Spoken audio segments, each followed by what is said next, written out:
Shakespeare's play Macbeth, James Frey's memoir A Million Little Pieces, and Frank Ocean's song Super Rich Kids are all in different formats of art, yet they all have something in common. My name is Sunshine, and welcome to my podcast called The Void. This memoir is about James Frey, who's addicted to crack for 3 years and is an alcoholic for 10, only at the age of 23. Rereading this book at 16 made me realize, thank God I didn't understand any of this at the age of 12. James's addiction throughout the book reminded me of Macbeth and the song called Super Rich Kids. James and Macbeth are similar in a way, besides the fact that they go through very violent and gory situations. Now, how does a drug addict and an alcohol relate to Macbeth? Was Macbeth under the influence of drugs? No. Was he under the influence of the prophecy? Yeah. Their actions and addictions are their true desires, which made them come to their own destruction. James starts off not even knowing where he is or how he got there. He's on a plane. He has no idea where he's going. He's unable to recall the last 2 weeks. He looks at himself and he sees that he's covered in blood, vomit, spit, urine, and he also finds that his 4 front teeth are missing. He has a hole in his cheek. His nose is broken and his eyes are nearly swollen shut. If you think this is too descriptive for you, this is only the first paragraph. This is the first thing you read in the book. So it escalates very quickly and it becomes more intense within 70 pages. Macbeth starts off as a war hero and a savior. Both start off basically the opposite, but they both go through a quandary between following their desires and ambitions or following the right path. So James has it pretty rough compared to Macbeth. But we're going to focus on how both of them go through a struggle between choosing their desires and ambitions or what seems to be the right path. When they choose the path, they have subconscious resistance through hallucinations. If you remember, Macbeth sees Banquo at the dinner table after he's killed. Some people argue that it's a ghost, or some people argue that it's a hallucination, but it probably is a hallucination because in a chapter where James goes through a very long dream of taking a voracious amount of alcohol and drugs, a psychiatrist in the book describes this as a user dream. She says, this is when alcoholics and addicts stop drinking and using drugs. Their subconscious minds still crave them. That craving sometimes is manifested in dreams, and that could seem startlingly real, and in a sense is real. As you can see, they both go through these hallucinations. In my perspective, they both subconsciously know the consequences, which only leads to more self-destruction. Something very important I learned from reading Macbeth is that Shakespeare understood human behaviors. Specifically, when a person lacks something, they have a tendency to fill this void. Now, we try to fill this gap with something we have, but usually we don't fill it with the right things or the right answer. An example would be the lack of attention. Now, in this generation, it's pretty easy to get that attention back through likes and comments through social media, but maybe the real answer is finding a genuine person who genuinely likes you as a person. We know that in Macbeth, he has this drive to become powerful, which originally comes from his wife, who tells him to do such. But instead of chasing this perception that she might have, maybe he should have focused on his marriage and relationship with her. So maybe Lady Macbeth was lacking something too. Maybe she was lacking love. If she knew that Macbeth did love her, would she ever want him to become king, or does it even matter? What does the title of being a king to a country have to do with them if they had each other? So it's corruption in the mind, body, heart, and soul destroyed the healthy balance of your life. With James, his corruption is in his mind and his body.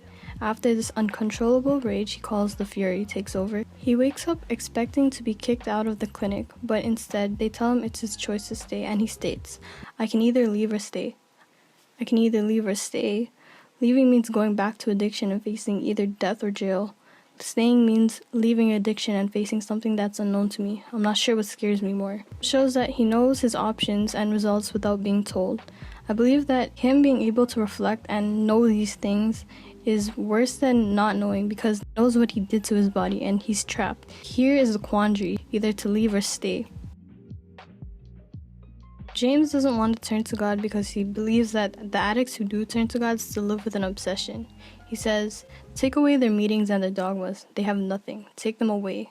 And they're back where they started. They have an addiction. Addictions need fuel. I'm not convinced that meetings and a dogma and a God could fuel mine." Now, the way I read it could be interpreted different ways. So he could have said that as a negative way, or he could have said that as he knows that this can't fuel him. Clearly shows that James has a very strong intrapersonal skill, which means that you're very self-aware of your capabilities, strengths, and weaknesses.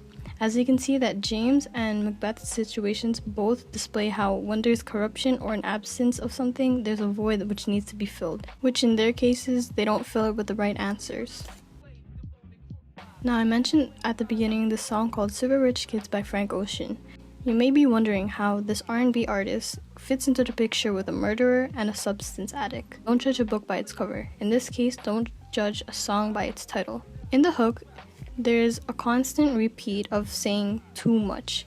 Too many bottles, any bowls of that green. Too many joy rides, too many white lies and... So having too much of anything is very unhealthy balance, especially if it's not good for you. So he also says, parents ain't around enough. Which shouldn't be taken lightly. Super rich kids with nothing but loose ends. Super rich kids with nothing but fake friends. It shows that even though he has a bunch of material items, he doesn't need these things. He's looking for a feeling. In comparison to Macbeth lacking real love in his relationship, James being trapped in his body, this person's surrounded by luxuries that don't fill their void of their parents' absence. In the first verse, he says, $1 million, $1 million, $2. 100 more will never do. $1 million is a lot, so clearly he doesn't need money. Again, he's trying to fill this void. In the bridge, he keeps claiming real love, so he repeats, Real love. He's looking for real love, which isn't coming from his parents, and his fake friends aren't genuine enough to give them this love. So it's similar to the example I said before about people trying to fill their void with likes. In this case, it's money and luxuries.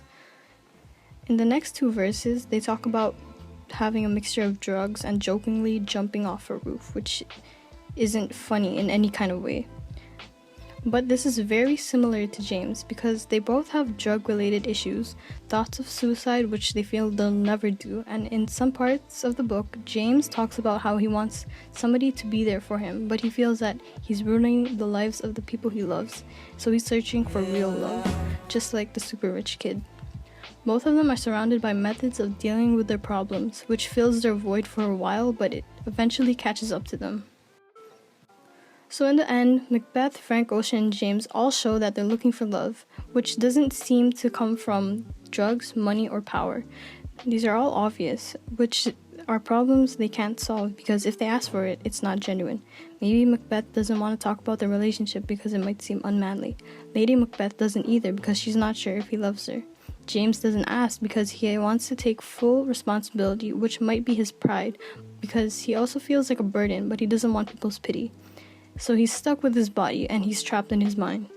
Now the super rich kid may feel like their parents never have time for them, so they get distracted with material things. But he does get taken care of by maids who are paid to do that. So their void is from the lack of genuine love and attention. So they want something they can't have, and they have something everybody else wants. So the void will never be filled.